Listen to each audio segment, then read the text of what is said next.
always ask the locals. Ganun ako. Ask the locals, eat like a local. Ayun yung mga best Oh. experience. So, wag ka lang laging mag-base sa mga vlogs kasi ayun lang din naman yung mga vloggers din naman ay hindi naman nakita nilang content sa ibang vloggers din. Parang nire-recycle lang din nila. So better ask the locals if traveling. Mm.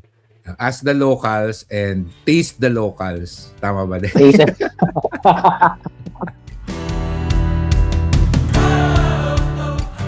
Welcome sa Buhay Buhay Podcast, isang kwentuhan tungkol sa buhay-buhay nating mga Pinoy.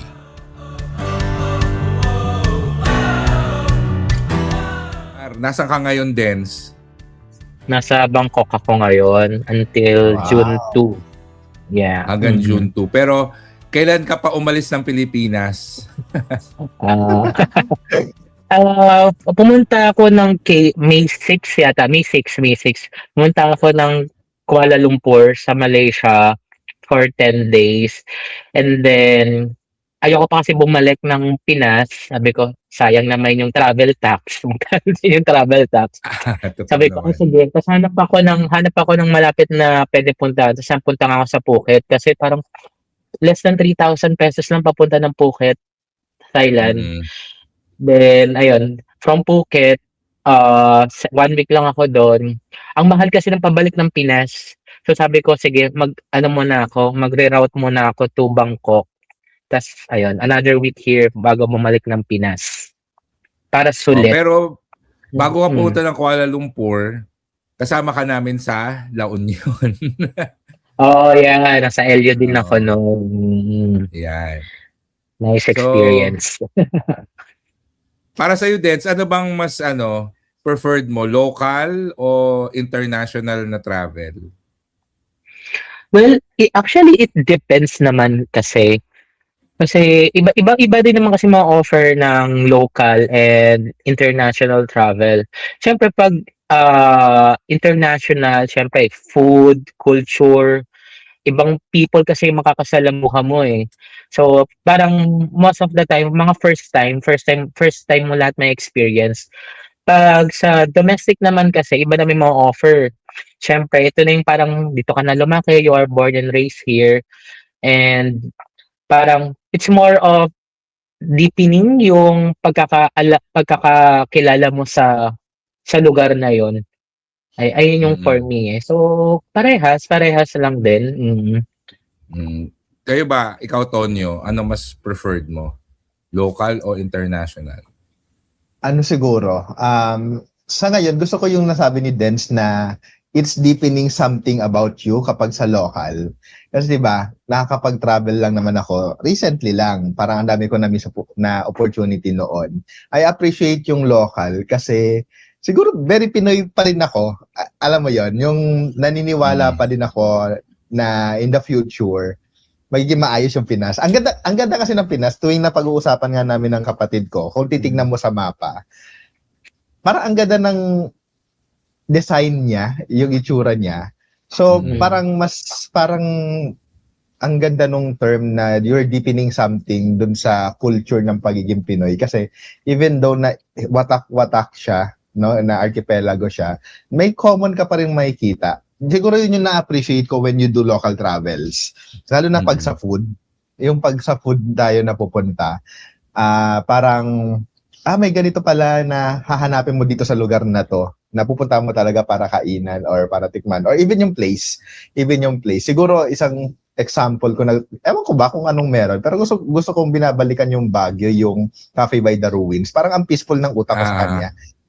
Parang ganon. So parang siguro mayroon akong naiiwang, doon, footprint doon sa kung anong memories man naman nandun or kung ano man yung binibigay nung lugar sa akin. Siguro at the same time, kung mas leaning ako sa local, is at any moment, kapag may means ka, parang siguro madaling puntahan or siguro ang kalaban lang natin, mahal talaga yung mag-travel sa Pinas, unlike sa ibang bansa. Pero, if iisipin, nandito ka na sa Pinas na marami din naman magagandang pwedeng i-offer. Not naman din na i-disregard natin yung ibang bansa. Yes, maganda din naman talaga pumunta sa ibang bansa. Well, kasi makikita mo na yung talagang pwede pang ika-maximize na ikakaganda ng isang country na sana ganito din sa atin. Parang yun yung nagiging comparison ko naman with other countries. At the same time, may matututunan ka din bago sa culture, sa tao, no? Tapos siyempre, yung people watching, you observe people, na nakikita mo din yung iba't ibang tao. And I won't be a hypocrite. Siyempre, may makikita ka na, ay, ang ganda tignan sa mata ng mga tao yan. Yun din yung maganda pag nagta-travel sa ibang bansa eh. Something new, di ba? Parang, itsura, ganyan-ganyan, di ba? Madami people watching ka. Pero, siguro yun nga, yun yung reason ko bakit siguro mas lean ako sa local. Ngayon pa lang din naman nag-explore. Tsaka na-appreciate ko talaga yung Pinas as of the moment. Yung lugar, yung mga area. Ikaw ba, Panda? Well, ang international travel ko pala naman kasi is Japan. So, medyo ang bias ko naman para i-compare lang siya sa isang country. Pero, I would say both. I would say both kasi dahil one, kapag international kasi, you see the difference between kung ano yung meron tayo and kung ano yung wala pa tayo na sana meron tayo.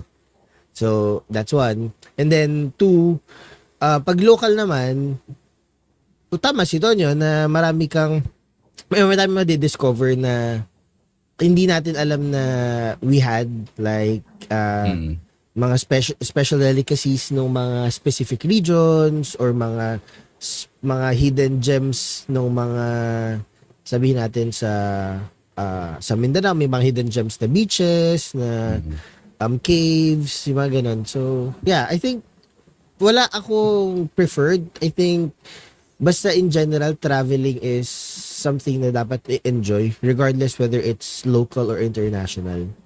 Ayun. Ikaw ba? Ako, I would agree doon sa sinabi mo na yung one of the strengths ng pagta-travel locally or domestic is yung sa food.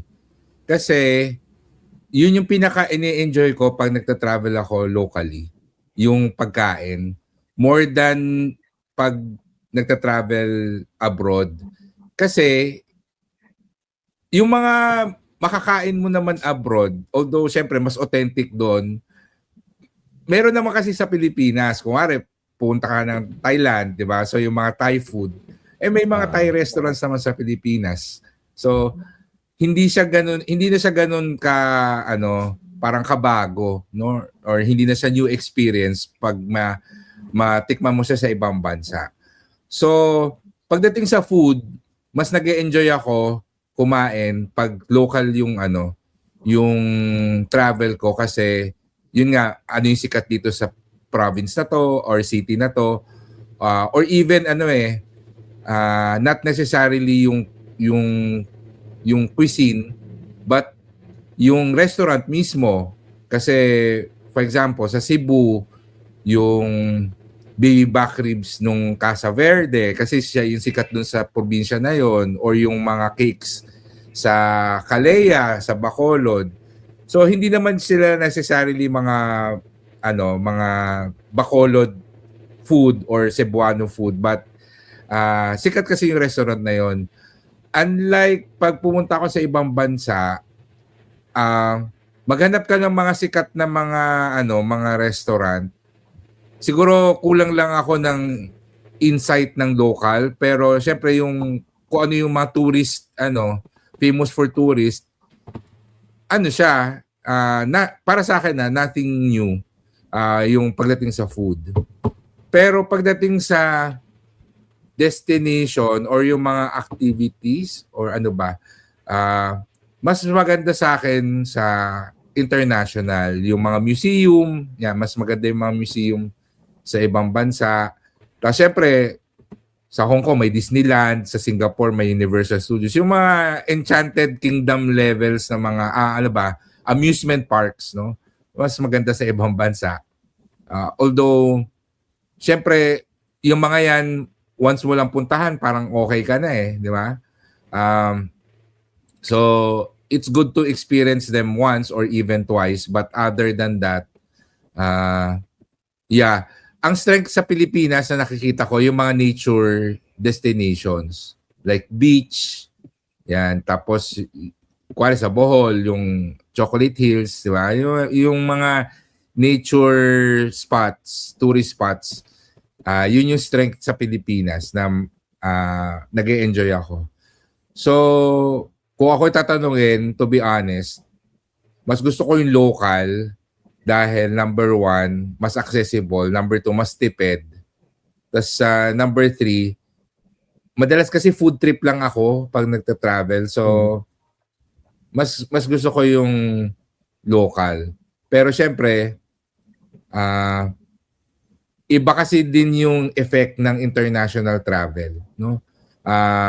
For example, yung ma-experience mo yung culture, tapos maka-interact ng ibang tao, as in totally different yung attitude. Kasi sa Pilipinas, friendly lahat, I would say, no, kahit sa probinsya. Pero may mga bansa internationally na medyo seryoso yung mga tao, diba? Yung mga Starbucks na suplado yung barista. Sa Pilipinas, mga super friendly ng mga barista di ba? Oo.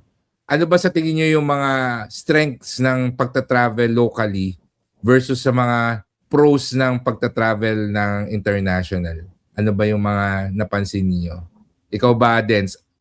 Ano ba yung gusto mo sa local travel versus sa mga gusto mo pag international travel?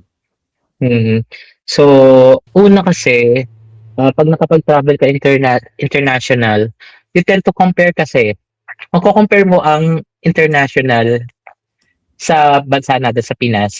Bakit sila okay yung una, transportation system. Parang very Totoo. convenient. Let's say, Transpo. transpo. Tapos, in terms of yung presyo, compare mo kasi bakit sa domestic flights kung saan tayo pupunta. Kasi kung ano lang, by land lang to, syempre makakamura. Pero pag flight kasi, sa Pinas, aminin na natin, ang mahal ng domestic flights natin, di ba? Oo. Ang mahal ng mga domestic flights natin.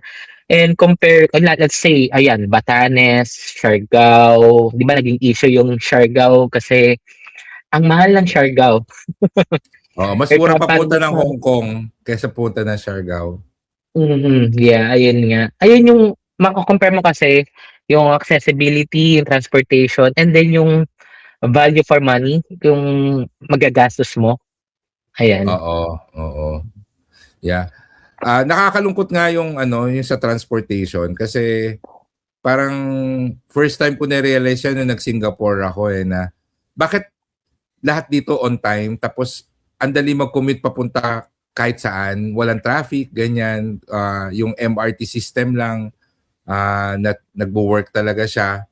So, yun yung medyo nakakalungkot, no? But ikaw ba, Tonyo, yung kailan ka nga ba, last year yun, no, yung nag-try country ka. Ano yung mga naisip mo ba yon yung na-compare mo bigla yung Pilipinas nung umiikot ka sa tingin ko hindi siya maiwasan na makumpara siya. Especially yung good things. Kasi yun yung sanang wini-wish mo na meron din tayo eh. Una na nga siguro yung transpo and then yung value for money din talaga. And siguro, that is in a tourist level. Siyempre, kapag na-interview mo or nakausap mo din yung bawat ang tawag dito, lokal ng bawat isa, even as naman lagi silang may sinasabing good, pero may sinasabi din silang negative about their, let's say, government, or yun lagi din pa rin may hinahanap. Alam mo yan, yung hindi din talaga perfect. Pero siyempre, sa mata natin as a tourist, ang ganda, ang ayos na. Siguro yun, na-compare ko, isa doon yung transpo. Yung tao siguro hindi ko makukumpara. Siguro yung edge ng Pinas. Friendly talaga ang Pinoy sa lahat. For me ha. For me lang naman. Siguro in a tourist level din, hindi lang naman porket dahil Pinoy din ako. But in some other tourists na nagpupunta sa atin, lagi sinasabi na tayo yung friendly. Another thing na magiging edge doon siguro yung tawag dito, language. Parang lagi nila sinasabi is talagang kahit English Carabao tayo, we can form a sentence, naiintindihan, ayos yung mga, ano dito, yung pagkabigkas na magagets ng mga tourists. So, siguro yun yung edge. Pero sa ibang bansa, siguro nandun din ako sa, yung, hindi sa event yung sa mga structure din, tsaka yung how Okay. they attract yung mga tourists. For example, tuwan-tuwa ako sa Vietnam nun, yung sa, parang apartment na puro coffee shop. Oo. I don't know, meron din ba dito sa Ah. Pinas na gano'n? Pero ang ganda kasi nung pagka-promote nila doon, parang Oo. gano'n, 'di ba? Parang iba yung placement, iba yung lugar, tapos ang ganda ng aura kapag nag-picture ka doon, mga ganyan-ganyan. Thailand, syempre nandiyan na yung Songkran. Yung mga events na gano'n. So, I think may Hmm. kanya-kanyang edge Oo. din naman in general. Pero yun, ano pa ba yung isa ko? Cambodia kasi more on cultural more on talagang puro temple, para ka nagta-temple run. Temple run talaga sa Cambodia. Oo. Hindi ko masyado maganda yung mga transpo nila. Yes, pag nakikita ko. Pero kasi kami noon, tourist bus kami noon kaya mabilis. Or wala din talagang traffic sa kanila. Hindi ko din masyadong maano. Pero yung presyo talaga ng pera, pag nagko-convert ka, tsaka parang ang galing, mas mura, ba't ganon? Tama. Diba, ganyan. Nako, wag mo gagawin sa Oo. Singapore yan kasi sa Singapore mas mahal. Mas mahal.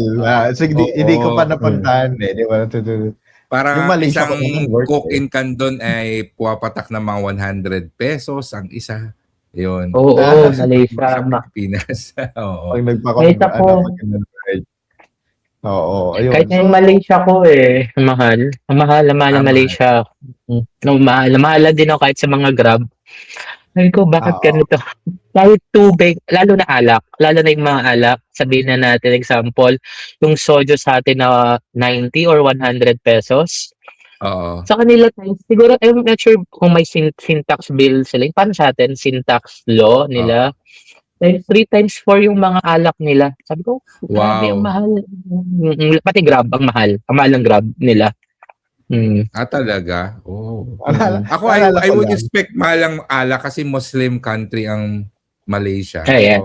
So, probably. Muslim country. Siguro, Panda, ang tanong ko sa'yo is, may napuntahan ka na ba na destination na parang naisip mo, parang masarap tumira rito? No? Kasi lahat tayo Manila-based, no? So, either international or local, sasagutin na lang natin. May napuntahan na ba kayong lugar na naisip ka na parang gusto kong tumira dito? Or okay na lumipat dito? Dito ako settle, no? Or not necessarily settle for retirement or Yeah. but lumipat. Ano Mag-base sa'yo pa, dun, Panda? yeah. Oo, Meron. maging based doon. Saan? Meron. Locally, may dalawa. Locally, the first one is sa Bantayan Island sa Cebu. Oo. Sa North Oo. Cebu. Oo, kasi nung nagstay ako doon talaga, parang I stayed there for I think around 2 weeks. Ano yun parang birthday celebration ko, tapos sabi ko, gusto mag-travel mag-isa. So, nag-Cebu ako and then, tama, birthday ko ngayon. Nag-Cebu ako for 2 days sa Cebu City. Tapos, lipat ako pa north sa Bantayan Island. So, I stayed there for like around almost 2 weeks yata or 2 weeks. Tapos, parang sabi ko, parang ang sarap bumili ng property dito. Ang chill ng mga tao, tapos fresh yung food, tapos mura. Ayun. Tapos, another place is sa Bohol. For this same exact reason. Kasi, Bohol ngayon medyo mas pricey na. Pero, yun nga, tahimik kasi. Tapos, anytime pwede punta ng beach. Kasi ano lang yung sa Panglao. So, maliit na island lang siya. Tapos, pwede mo siya ikutin in like, 30 minutes? May ikot mo na yung buong Panglao. Beach ka lang kung saan-saan doon, ganun. Tapos, marami kasing dive spot, even sa Cebu. And alam niyo naman ako, gusto kong magdagat na magdagat, mag-dive na mag-dive. So, yun yung dalawa locally. And internationally, syempre, again, sasagot ko lang dyan, Japan, kasi since I lived there for a few months, alam ko na for me yung ganong type of lifestyle. Unlike, kasi maraming tao nagsasabi na kapag nasa Japan, iba yung feeling nila, parang ang lonely daw, na masyadong solitary yung lifestyle, ganyan. May ganung rep ang Japan for mga Filipino OFWs. Pero ako, siguro parang personal preference lang na may ganun din kasi akong ugali na sanay mag-isa, sanay ng independent living, ganyan. So, ayun, yun lang, yung tatlong places na feeling ko I'm willing to stay and retire. Kayo ba? Ikaw ba, Fitz? Ako, I could imagine myself na lumipat ng base locally. Internationally, parang wala akong maisip. Although, syempre, ang una ko kasing iniisip doon is parang masarap puntahan yung isang lugar internationally as a tourist. Pero hindi ko ma-imagine na doon ako nakatira. Oo. Kasi feeling ko the reason kung bakit masaya yung isang lugar is because I am there na nagbabakasyon. So iba na pag doon ako nakatira. No? So which means locally definitely I've been to places na napaisip ako na parang gusto kong mag-relocate dito. Particularly sa Cebu. Kasi highly urbanized yung Cebu eh. So, na-imagine ko na yan na what if lipat ako dito. Dati, meron akong parang fantasy na lumipat sa Puerto Galera or sa Boracay. Parang gusto ko din yung tumira along the beach, no? But I don't think na gusto ko sa Puerto Galera na ngayon dahil mamimiss ko yung mall culture dito sa Metro Manila. Kasi wala lang malls sa Puerto Galera. Sa Boracay naman, feeling ko pag tumagal ako doon, baka mabore ako or mawala yung charm ng beach, no?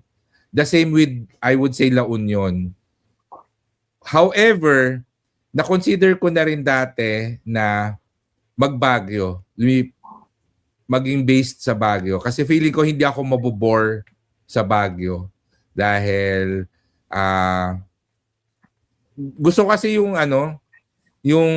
malamig yung weather din.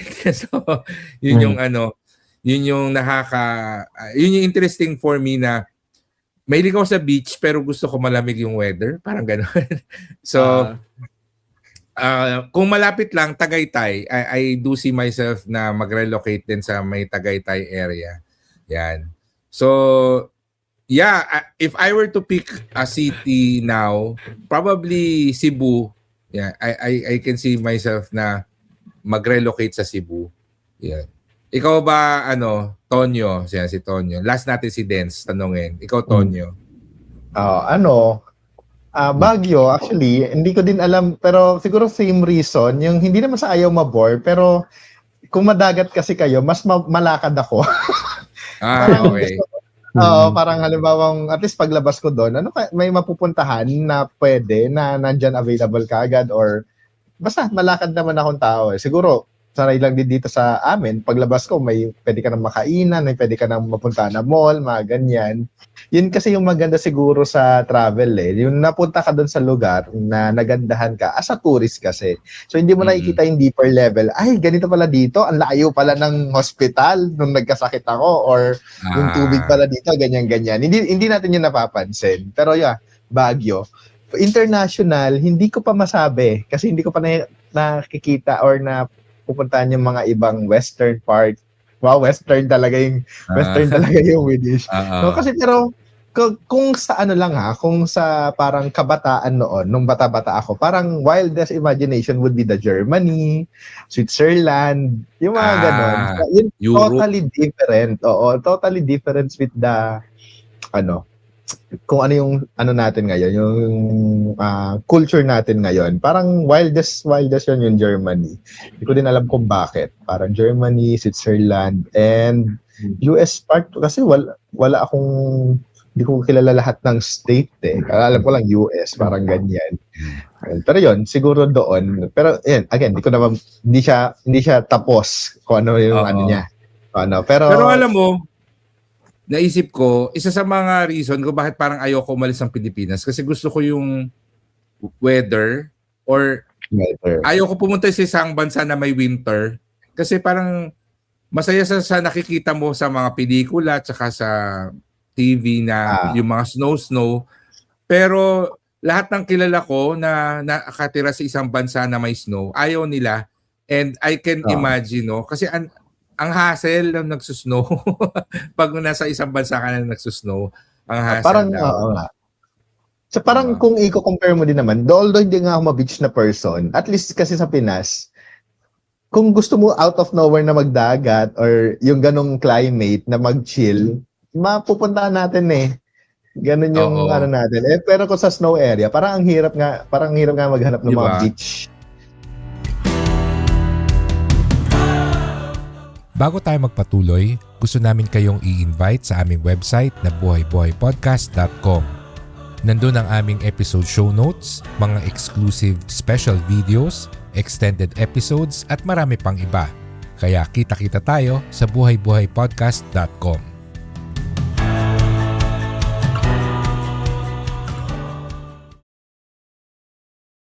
Ako, locally, experience siguro sa Dumaguete.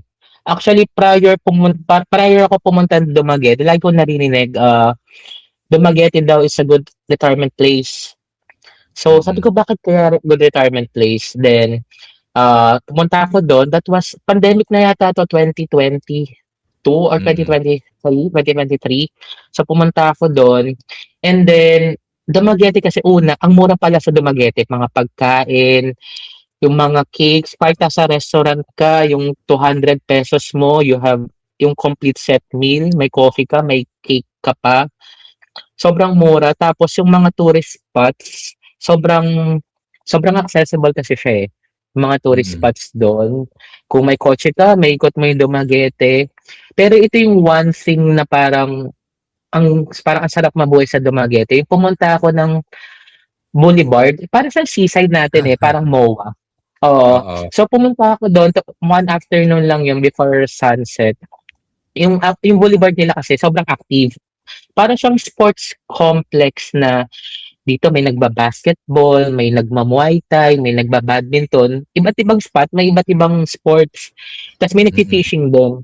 So ako, mas mahilig kasi ako mag-people watching. Ano lang, inoobserban ko lang lahat sila. Tapos may nakita akong family doon na bumaba sila ng kotse, umupo lang sila doon sa isang bench. Parang nag-mini picnic sila sa park. Tapos nagdala lang sila ng mga pagkain. Parang, bigla ko na-realize, sarap mabuhay sa Dumaguete. Ang simple lang, oh. Parang, punta ka lang dito, kain ka lang with, kwentuhan lang while waiting for the sunset. Parang, yan, parang ito yung life na gusto ko. Simple. Pag, ayan, Mm. ngayon, pag local. International, I see myself, siguro Vietnam. Ayan lang, Okay. nabanggit ko, 'di ba nag-Hoi An lang. May fascinated kasi ako sa mga old towns, Mm-mm. ganyan. So, parang ang simple mabuhay, parang yung mga slow morning na magkakape ka lang, nakatanga ka Mm-mm. lang sa isang coffee shop, nakaupo, hinihintay mo lang music ka lang, observe ka lang ng tao, ganyan. Pero another one is Bangkok. Eto, Bangkok Ah, talaga. Kasi gusto ko rin kasi ayoko na sobrang peaceful ng life. For me ha, ayoko ng peaceful ng life. Parang gusto ko na may konting chaos pa din. oo. Parang ganun dito sa Bangkok eh. Parang may mga bars, may nightlife, may traffic din, pero parang gusto ko lang balance lang din. Ayoko naman sobrang tahimik na lugar na parang, Oo. oo, sabihin natin Japan. Pero depende kasi kung saan location sa Japan eh. Kasi meron talagang parang kokonti lang yung population, which is ayoko na gano'n. Ayoko naman ng gano'ng, parang secluded, wala sa civilization, ganyan. Mm. Oo. Kung international pala, magre-relocate, parang masaya sa Taiwan. Kasi yung Taiwan, nandun yung modern city na gusto ko, but at the same time, hindi siya kasing chaotic ng Metro Manila, I would say.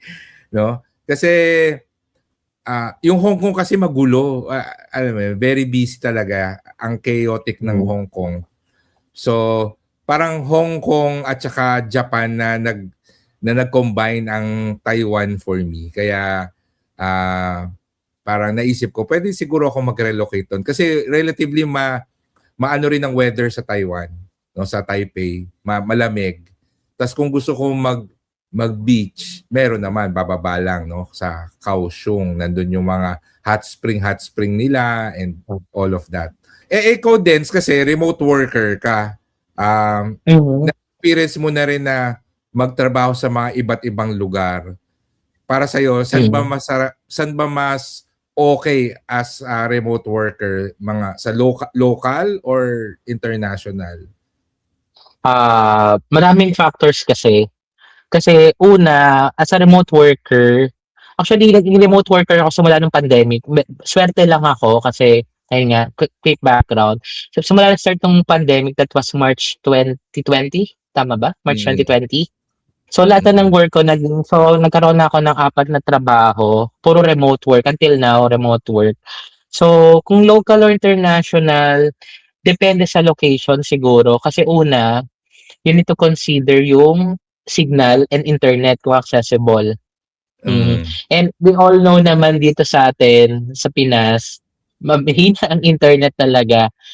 Depende na lang kung siguro mga nasa city ka or even kahit nga sa bahay, sa Makati, magkaka-fluctuate din yung internet eh. So ayan, una, consider yung internet. And then, ganoon din naman sa sa international internet din. Pero in terms of working place, sanay kasi ako tumambay sa coffee shop.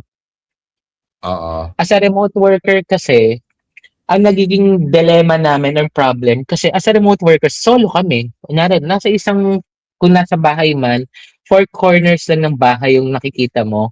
And nagkakaroon ka ng mental health challenges kasi una, wala kang depende kung anong personality mo, kung introvert ka or extrovert. Ako kasi depende. Nasa gitna ako, ambivert. So, kung ayun yung pagbabasihan, syempre gusto ko rin maka-interact ng tao, makasalamuha. Kaya minsan sa coffee shop kasi at least mas productive ako pag nasa coffee shop kasi maraming tao, minsan nagwo-work. And then, iba kasi yung ambience ng isang coffee shop for me. Gusto ko kasi maganda yung ambience, yung ilaw, and ayun, parang naiengganyo ka rin kasi mag-work kasi kung maraming tao nag-work, yung energy nila na napo-provide, parang sumisipag ka din. Ayan. Kaya ako, mas productive ako pag outside. Outside ng bahay. Yan. Okay. Ikaw, Panda, sa remote worker, ano yung experience mo both local and international? Particularly local, kapag nagdalakwatsa ka, nagdadala ka ng trabaho. Ano yung experience mo? Locally, ano lang naman, okay lang na okay siya. Depende siguro nga, sabi nga ni Dens, depende sa location. So, kaya palagi akong may dalang extra na device na pwedeng mag-connect sa data. So, dalawa yung gamit ko, isang smart, isang globe. So, depende kung anong mas malakas dun sa certain location na pupuntahan, yun yung gagamitin ko.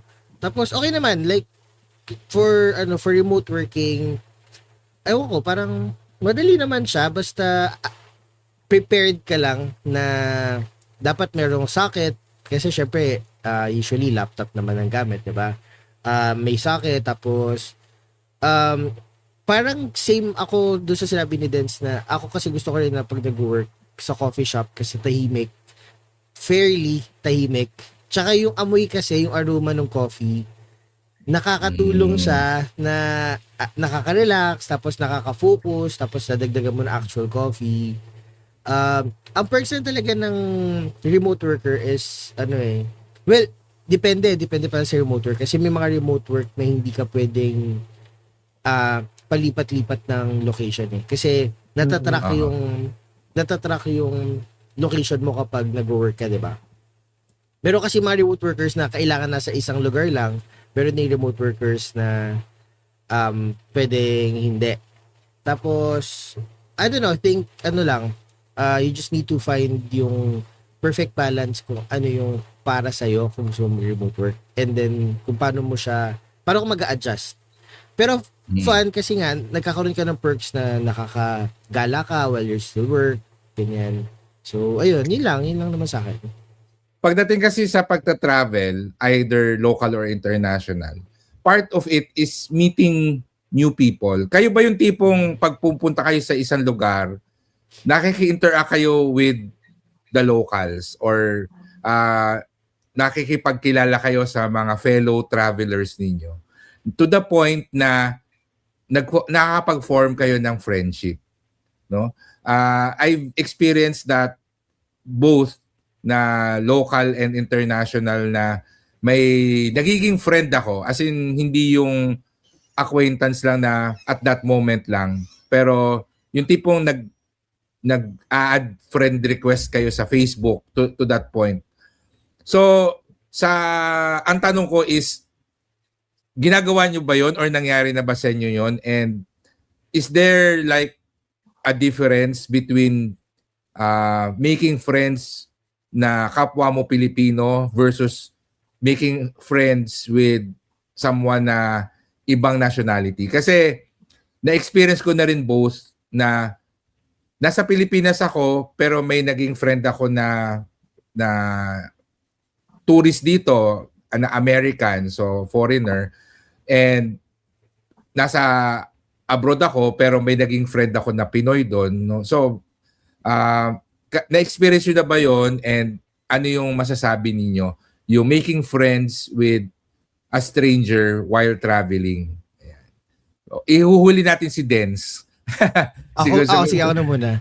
Ako na muna. So, sa akin, yes, it happened. Pero kasi, depende siya for me. Kapag marami kasi akong kasama, like when I travel with groups of friends, mas nalilesen yung opportunity ko for that, yung meeting other people. Kasi nga, syempre, ang focus mo is within the friend group eh. Pero kapag nagsusolo travel ako, which I did a lot before, pag solo traveler ka kasi, wala ka ring option. You really need to interact with other people. Kasi, sobrang, hindi ka mahirap kumilos if you're not going to talk to strangers. Kasi yun yung way mo to either go around the place or get recommendations. Kasi syempre kailangan, pag magta-travel ka, makapal mukha mo, lalo pag solo traveler ka. Kasi you need to ask then locals kung ano yung magandang place na puntahan or masarap na restaurant na kainan or small business na nagbebenta ng food na yung mga locals doon nagpupunta. Kasi as a traveler, ang natutunan ko dyan is, huwag kang umasa lang sa online reviews na nakikita mo when you travel. Pag pupunta sa mga hotels or pupunta sa mga kainan, you should really ask locals kasi sila yung mas makakabigay sa'yo ng authentic recommendation ng mga places to go to, places to travel, and then places to eat. So, ayun. And then, when it comes to making friends, honestly, Pilipino talaga ang pinakamadaling maging makausap in terms of when you're traveling.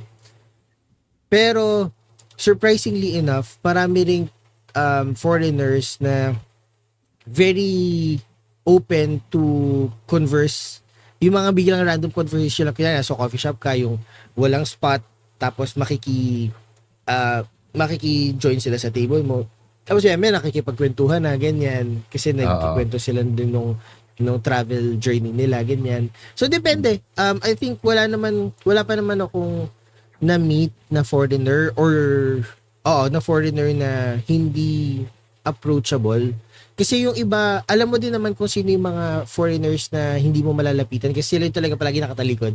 Sila yung palagi nakatungo, sa cellphone, ganyan. Tapos yun, madalas usually mga foreigners pa yung lalapit sa'yo. Or at least sa experience ko parang usually foreigners pa yung lalapit sa'yo. Tapos, ayun, yun lang yung sa akin. Ikaw ba, Tonyo? Well, agree ako dun kapag may kasama kasi. Focus ako sa mga friends, sa mga hindi masyado. Pero can strike a conversation naman kapag halimbawang nasimulan din kasi akong kwentuhan, tapos nasimulan ko din siyang parang okay naman nakausap. Nagtutuloy-tuloy kasi parang ganon. So minsan ano din pag lumalabas din yung kulit, pag nakipagkulitan ka din with the locals or ano, doon nagsisimula. Tingin ko kaya naman pero wala pa akong na-experience. Even sa mga foreigners. Kasi out of nowhere, bigla na lang, mahilig sila may pag-usap. So far sa mga experience ko, Totoo. siguro yung sa Bohol natin, nakwento ko na yun sa inyo, yung, oh, you look young, ganyan, no? Para may comedy lang, no? You look young. Sabi ko, no, I'm already 35, wait, let me see again. You're right. So biglang bawi si kuya mo, diba? Nakakainis. Ganyan. So, yung sa si Kihor din noon, kasi mag-isa lang siya. Siguro kapag napapalayo ka sa friends mo, I think naturally friendly ang Pinoy eh. Mag-isa lang din siya doon, tapos mag-isa lang din ako doon. Tapos usap lang din. Kasama niya pala yung fiancé niya, eme-eme. Mabilis sila mag-interact, mabilis sila makipag-share ng information. In a superficial level lang din naman. So, I think kaya naman, pero wala pa ako na-experience on a deeper level na mapupunta na i-add to a friend, mga ganyan. So, yun. Would I agree na mas madaling kumausap ng foreigner individually? But as a group, Hindi. friendly talaga ang mga Pinoy. So, pag local travel, kailangan mo lang na ikaw yung ma-initiate, pero may makakausap ka na Pinoy na pwede mong gawing friend. Pero pag international, sometimes you just have to be alone, tapos may kakausap na nga rin sa yung foreigner na fellow traveler din, no? I would agree. So, ikaw, Dens, saan ka mas maraming nakikilala or nagiging friend? Sa local travel or sa international travel? And ano yung parang difference sa experience in making friends? Ako kasi una, pag nagta-travel ako, takot ako makipag-interact in person. Takot ako makipag-interact sa mga tao unless ikaw yung unang magpa-first move na kausapin ako. That's the time na okay. Pero ako talaga, takot ako. Kunyari, nasa isang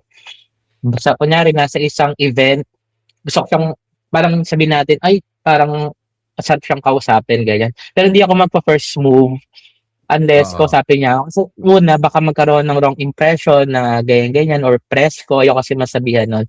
Unless kung nasa bar, parang nag-smile or nag-cheers, ganyan-ganyan.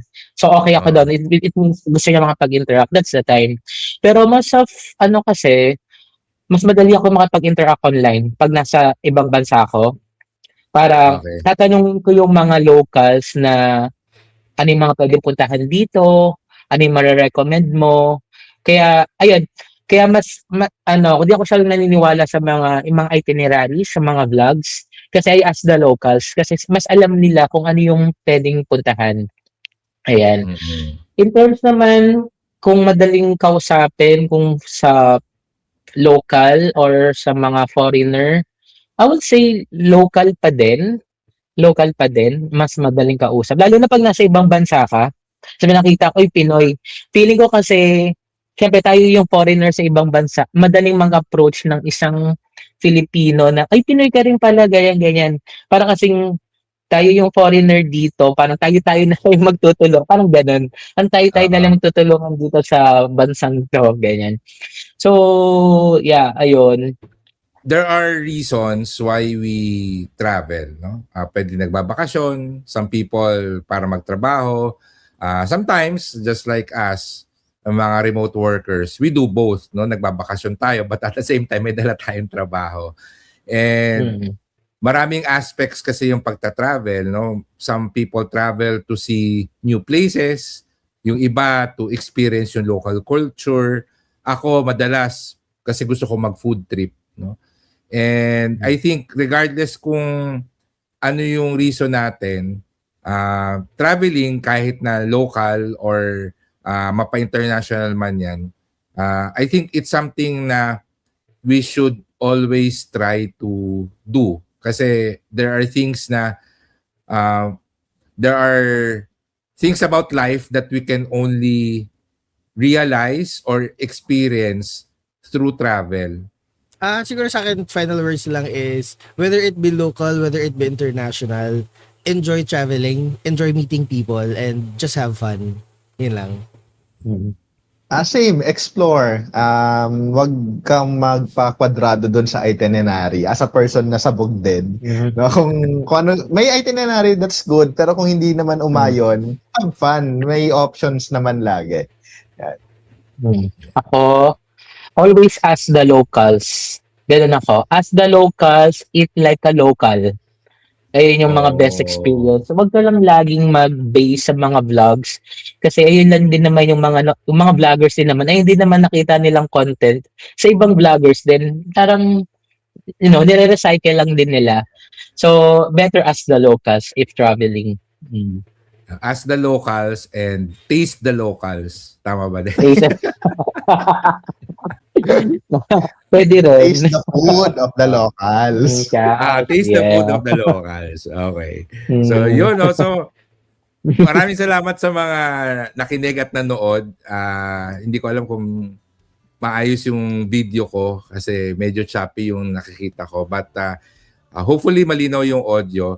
So sa mga nakikinig sa atin, kung meron kayong gustong question or topic na pag-usapan, i-comment nyo lang sa YouTube or sa Spotify. And kung may kilala kayo na gusto nyong i-guest dito, na hopefully kilala namin, yan, i-comment nyo na rin or i-message nyo sa amin. So maraming salamat din sa pag-guest dito sa episode na to. Hopefully meron ulit in the future. And thank you, Panda and Tonyo. So yun. Alright. Thanks, guys. Thank you. Thanks for inviting me here.